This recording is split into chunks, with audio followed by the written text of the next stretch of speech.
Thank you so much for making time to chat to me, Simamkele. It's a pleasure. And welcome to Joburg. So basically, in Cape Town, we have a transport operating system called My City. Yeah. It's a bus, but it is not efficient at all.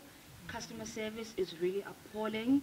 You would stand in queues for hours on end just to load the points on your card. Yeah. And another big thing about Cape Town transport system is that there is a racial issue in Cape Town. Everybody knows that. Yeah, yeah, of course. And if you have my skin, you're highly melanated, it's so hard for you to get service. You have to have less melanin for you to, be given first preferences and all of that. So when I jumped on the Gau train and I needed advice on where to go, which direction to go, everything was just very quick and easy. Hi ma'am, how are you? Very respectful as well. Hi ma'am, what do you need? Where do you? This is where you go. And that for me was really, really a very telling point about the differences between Johannesburg and Cape Town. So then how do you end up running in heels? Oh, girl. Okay, so this is what happened, right? I was loading my points on my Gauteng card, and while I was loading, someone kept saying behind me, 2 minutes in, 2 minutes in. And at that point in time, I didn't even know which train I'm supposed to be taking to Midrand. And then I load my points, and then I asked the security guy, where am I going? Like, where do I go? And he's like, Midrand. I'm like, okay, which way? Which terminal? He's like, it's waiting down there for you. It's just about to leave. And I'm like, oh my God, I'm wearing heels. Yeah. Not these ones, very high ones. Because I was interviewing this restaurant person and, first impressions and whatnot. So I was running in heels, girl, and I was like, oh my God. This is what I avoid in Cape Town, but I'm doing it. And normally you don't treat these incidents, so when they end up on the timeline, we know that it's that serious. So I can imagine running in heels was obviously just hectic. Welcome back to Mamaile Online. In today's episode, we will be chatting to Cape Town-based journalist and overall content creator Simamkele Matutuntuta about her career as a working journalist and blogger on her independent platform known as Penned Pieces. Do stay tuned for more. Yeah. So I want to know what motivated your career choice? Oh wow, okay, this is going to be a very long conversation. Back in high school, I'm not going to lie to you, I didn't know I wanted to be in journalism until I was in journalism, starting my first year in Boston Media House. Back in high school, I was really, really taken by English, and it was literally the only subject that I enjoyed. Reading the books and interpreting them and all of that, I really enjoyed that. So maths was not your... Maths, biology, no, it was not my thing. Yep. So, but in my final year, my grade 12, my English teacher told me that I would be in humanities because I like to talk, I like English, I like, standing in front of people and talking, doing all of that. And I didn't even believe her until I applied at Boston Media House. And then I did my first 3 weeks and I was like, okay, this is what I would like to do. And then passion started growing from there. I started reading magazines, started reading newspapers, started watching documentaries, and then. So from varsity, how did you go about entering the industry?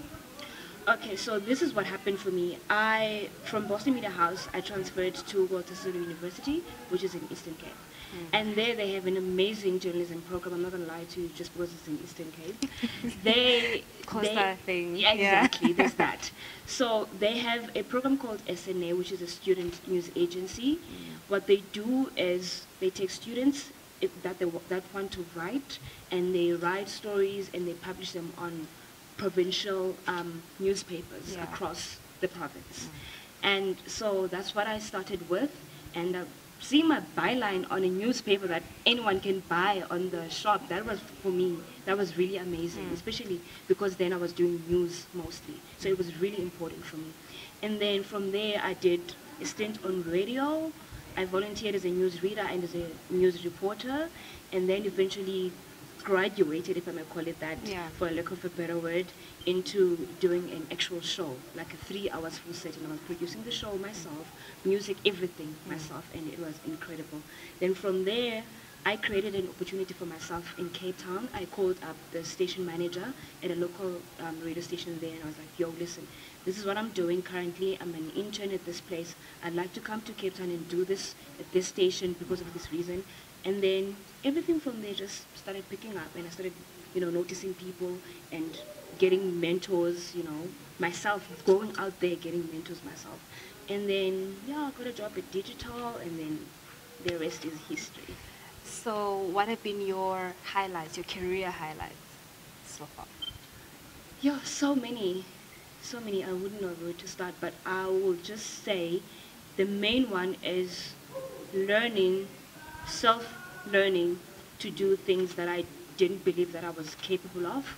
First as a black woman and a black young South African. You're at the bottom of the food chain Well, automatically because exactly, of that. Yeah. Exactly. So I just have to work 10 times harder just by being black, and then being a black woman, it means it's like 50 times harder. Yeah. So that for me is really a highlight. So you're a working journalist now, and in that, what then pushes you to still go ahead and create your own independent platform outside of your actual job as a journalist?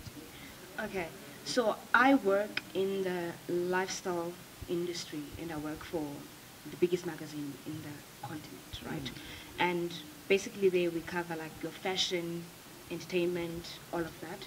But it is, as much as I enjoy it, I mean, it pays the bills. Yes, of course. There's that. Yeah. But I have personal passions and ambitions, and I'm always about giving back to my community. And, I want to, at the end of the day, I want to go home and feel like I've achieved something. So that's why I opened up Penned Pieces. It was a voice that I really wanted out there. So to somebody who doesn't know anything about Penned Pieces at all, what is it all about? Okay, basically Penned Pieces is a space for a young, brown, black woman of color, and by woman of color I mean like all inclusivity, you know. So I would say your LGBTQI community, all the marginalized groups, basically that's what it stands for. It's a celebration of all our triumphs, all our highlights. It's highlighting our struggles. It's just a conversation about our everyday lives, basically. In essence, that's what it is for. So as a content creator, an independent content creator on Penned Pieces, what are some of the challenges that you come across? Because you don't have, the backing of a big name magazine brand like the one that you have in your job. Yeah, that's very true. It's incredibly hard because you go out there, you talk to people, and you're like, this is what I'm trying to do, but they don't know you, so it's really hard for them to trust you into giving you, the right access to things. So I would say it's getting access to things and getting the right tools and equipment to actually do what you want to do. And what are you still hoping to achieve on the platform? Honestly, the platform for me is more about, like I said, sharing our stories. And if one of the stories or two of the stories that I shared on my blog can inspire someone, then for me that's already enough success.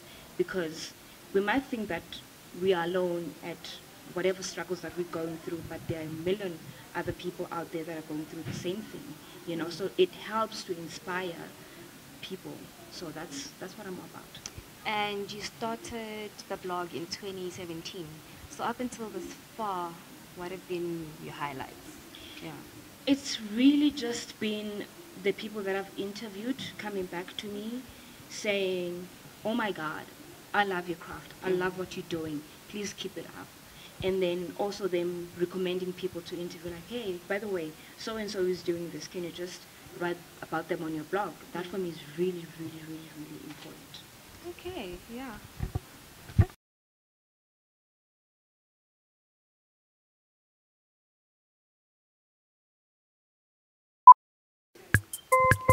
This is a trick question, right? Because 30 seconds is a long time. Okay, I'm very passionate about writing, and I'm very passionate about reading. I honestly do not understand what's the thing with women and flowers. Why? Why flowers? What else? I'm an ambivert, but I'm leaning more towards the introvert side. What else about me? I love music. I love music. And that's it from us for this episode. Thank you so much to Simamkele for making the time to chat to us. If you enjoyed it, please subscribe, like, comment, and share. We would still like to hear from you, even if it wasn't necessarily your cup of tea. Until next time, with love, M.